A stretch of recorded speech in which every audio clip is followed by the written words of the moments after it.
Армысың қызық. Сен ана бір рөлігіңді исламда тежірей дедің. Олар салафиттер ғой. Бізде ханафи жолы. Асығыс жерлемейміз. Ол жайлы жақ ашпапсың. Жалпы сендерге тенгрианист сектанттарда өлімді әспеттейтін бірдеңе бар ма, жоқ па? Жаназасыз қалғыр сектант депті. Қалай, жорды ба деді. Сен олар туралы осындай сөз айтшы. Сразу жалбы жасайды. Әнлер бізді деп. Мына жерде аузына келген өтіп отыр. Сектантсың, жаназасыз қал деп. Я білем, ханафи жолың бар екен. Бірақ жаңағы болған оқиғада сақаллар келіп, таңғалдыда өмірден озған адамды 12-ге дейін жерлеп тастады дейді. Қандай айып бар? Салафиттер олар. Көненің жолымен жүреміз деп отырғандар олар. Қолдарың ұстап отырған ол кітапта тер жерлеуге асығыңдар деген аят бар. Олар оны білетіндер, значит. Тез жерлеуге асығыңдар деген аятты білетіндер. Білемін, біздің Қазақ даласында. Жаңа ғана айттым ғой.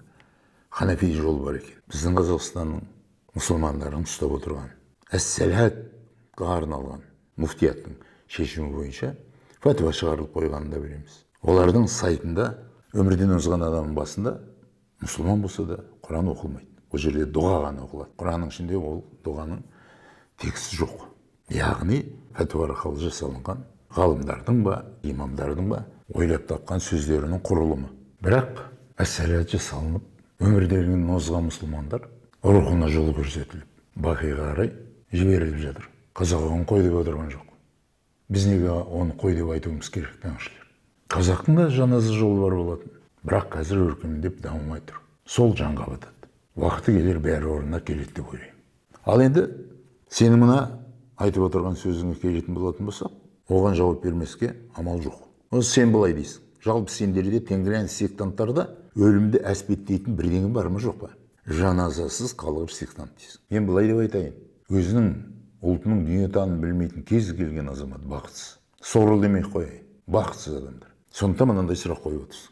Еще сектант деп, жаназасыз қалғыр деп. Жер бетінде өшіп қалған жанға азы салатын біз екенбіз. Температураға. Ол температура көзің тірісінде көтеріліп кетсе аурусың, төмендеп кетсе де дерттісің. Ал енді ол өшіп қалатын болса, өлімнің сәтін басынан кешіресің. Сондықтан біз өшіп қалған жанға азы саламыз. Әспеттеудің жолы. Бірақ қазақтың сөзі бар. Демің біткенше өмір сүресің деген. Жан сөнді, бірақ демің бітпесе өмір сүре береді. Адамның денесі әлі мәйітке айналмайды.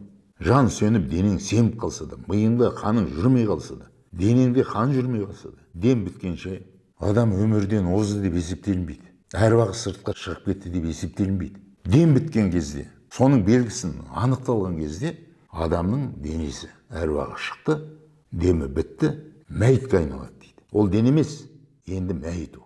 Бұл қазақтың өлімнің сәттерін заңды түрде білуінің, әспеттеуінің ұлы жолы.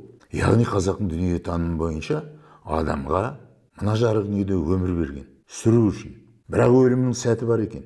Өлімнің сәтіндегі кейбір заңдылықтарды қазақ былай деп айтады. Өлім дейді, айтып береді, айтпай келеді. Өлімнің айтып беретін түрлеріне ақ өлім, әнсет өлім, доңыз өлім, ит өлім жатады дейді. Айтпай келетін түріне дейді, айтпай келіп, быт-шытын шығарып кететін өлімді екіге бөледі. Ажал мен тажал. Көріп отырсың ба қазақтың дүниетанымын? Өлімнің сәтінен кейін қазақ айтады, тылсым дүние бар дейді. Сол тылсым дүниеде ғұмыр бар дейді. Жарық дүниеде өмір бар екен, сүріледі екен. Тылсым дүниеде ғұмыр бар екен. Ол жаққа аруақ барады екен. Сондықтан кесіп айтам былай деп. Өлімнің сәтін әспеттейтін қазақтан артық заңдылықтарды, ұстамдарды, жоралғыларды, рәсімдерді жасаған жер бетінде бірде-бір ұлт жоқ. Неге десең ол біледі. Өмір сүреді, өлімнің сәті бар, одан кейін ғұмыр бар деп. Ғұмырдан өмірге қайтып келеді деп айналатын заңдылықты білгендіктен өзінің жоралғыларын бәрін, рәсімдерін бәрін керемет етіп жасаған. Демек, тәңіршілердің өлімді әспеттейтін ұлы заңдылықтары бар. Бірақ тәңір дүниетанымы деген түсінік ол қазақтың ұлы қасиетті жүйесінің бір пұшпағы ғана. Өсиеттің біреуі ғана. Өсиетте қазақ былай деп кеткен ұрпағына. Тіліңді ұмытпа, діліңді ұмытпа, дініңді ұмытпа деп. Тіліңдің негізі бар, сөздік қордан тұратын. Діліңнің негізі бар, шежіре деп аталынатын. Дініңнің негізі бар, ол мына жарық әлемнің негізін құратын белоқтар әлемі. Солға айналып тірі әлемін жасайды. Ол дін. Осымен бүгінгі әңгіме аяқталды.